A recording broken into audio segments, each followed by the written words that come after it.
Bonjour à tous et bienvenue à ma 9e présentation. Alors ce soir je vais vous parler des systèmes embarqués. Et pour vous parler de ces systèmes, je vais suivre le plan qui vous est présenté à l'écran actuellement.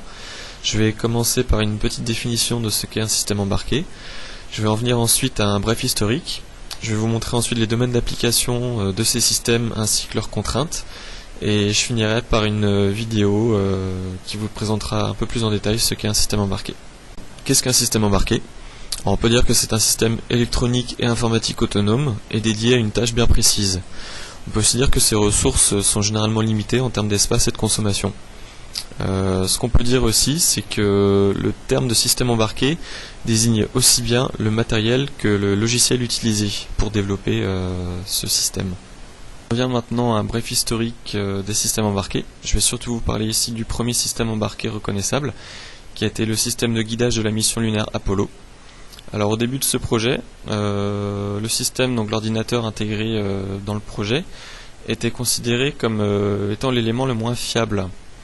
Mais au fur et à mesure de l'avancement, on s'est rendu compte qu'on gagnait énormément en termes de place et de charge utile, ce qui a aussi entraîné une diminution des risques. Et donc depuis cette époque, les systèmes embarqués se sont développés et sont donc utilisés dans plusieurs domaines. Ici, on a un certain nombre de domaines, comme par exemple le domaine de l'automobile, de l'aéronautique, du militaire, des télécommunications, du médical, et on en a encore plein d'autres. Ici, on peut voir dans ce tableau une répartition donc des secteurs d'activité adressés à l'électronique embarquée, au système embarqué.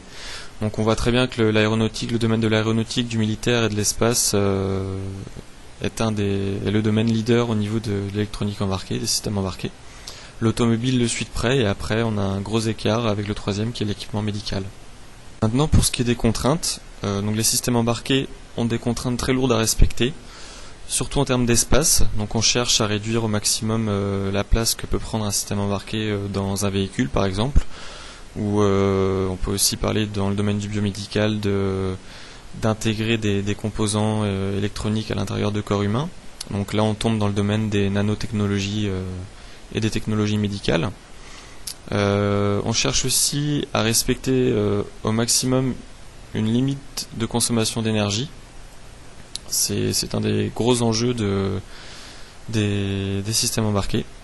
On cherche aussi à respecter des contraintes temporelles, donc agir en temps réel. Et on cherche aussi à avoir des systèmes qui sont très sûrs et qui permettent un fonctionnement optimal, donc ce qu'on appelle la robustesse, et qui ne sont pas dangereux non plus pour les vies humaines. Parmi les contraintes qui distinguent les systèmes informatiques généraux donc des systèmes embarqués, on constate un besoin croissant dans les systèmes embarqués de prise en compte des contraintes de sécurité dans les applications critiques. Et ce qui est présenté ici, donc on a un certain nombre de paramètres qui sont présentés dans un tableau ici, en fonction des différents secteurs d'activité. On voit qu'au niveau de la sécurité, c'est quand même très très important dans beaucoup de domaines. Le poids aussi représente une part importante. Et ce qu'on voit, c'est que la durée de vie doit être importante aussi. Alors, on voit qu'au niveau de l'aéronautique, la durée de vie doit être un critère très très important, une contrainte très très importante. Chose que dans les télécommunications, par exemple, qui devient à l'heure actuelle quelque chose ce sont des appareils qui deviennent de plus en plus jetables. On voit que la durée de vie n'est pas une contrainte très très importante à respecter. Enfin, de moins en moins en tout cas.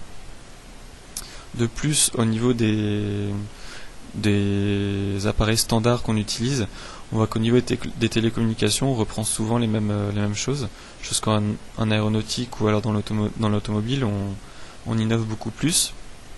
Et ce qu'on voit au niveau de la production volume, c'est que par exemple, il est plus facile de développer en série des appareils de télécommunication que des appareils aéronautiques.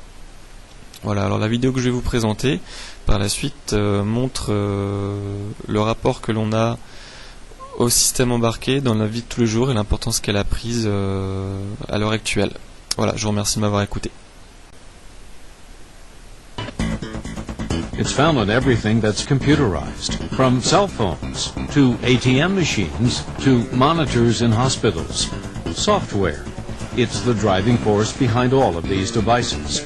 But creating software to control such complex equipment isn't always easy.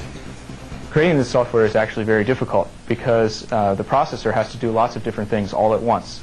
For example, inside an ATM machine, the processor has to be involved not only with communicating with the bank's database, but also interacting with the user in terms of receiving their key presses and updating the display, and finally dispensing the cash. And all of these things must be done in a timely manner, or else the system won't work. One of the common elements in the world of software design is what's known as a multitasking kernel. The component is a building block that allows a microcomputer to do many things at once. The consumer can't see the multitasking kernel directly. Rather, it's a behind-the-scenes tool that's used by the programmers who are creating the product, and they use it to break the software up into individual pieces and deal with those pieces one at a time. And that makes their job easier. And because it makes their job easier, it's cheaper to build the product, and also can be developed more quickly. And that ultimately benefits the consumer as well.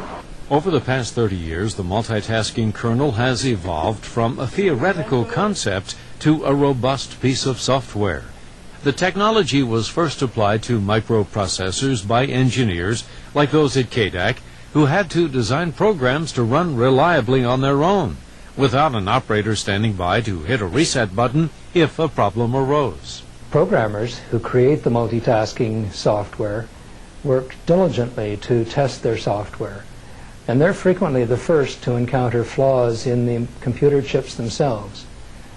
Once the chips have been repaired, they're then delivered to developers who incorporate them into these end products in a wide range of industries: aircraft equipment, factory robotics, medical equipment.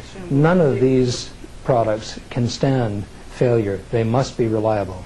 Although this type of software isn't used by engineers to build every kind of electronic product, some industry experts predict that day isn't far off. In 2002, there were 6 billion computerized devices created. That's one new device per person on the planet. The software inside some of these devices is still being developed using older technology. But as demand for these devices grows in the future, new technologies will be needed to get the job done. As we continue to rely on computerization to help get us through the day, ongoing developments are helping to take these tools to the next level, to help us do even more in the years to come.